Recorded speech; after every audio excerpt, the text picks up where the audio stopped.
Asal kaya bulok ugali at hindi ka maganda, Tamara. Correct, Billy. At higit sa lahat, pangit din yung boyfriend mo. Bagay kayo. That's right, Camila. Tapos na kayo? Bakit?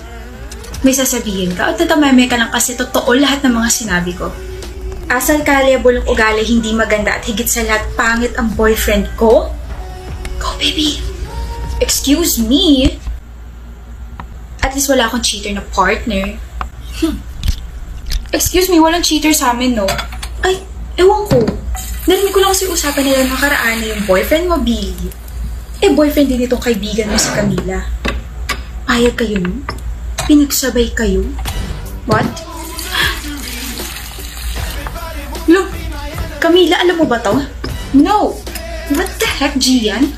Teka lang, Billy. Hindi ko mahal si Camila. Ay, mali! Ikaw hindi ko mahal, Billy. I didn't mean to cheat, okay? Paras kayo maganda eh. How dare you? Let's go, baby. Siraulo ka talaga. Mas siraulo mga mata nila. Ang gwapo-gwapo mo kaya, Rain.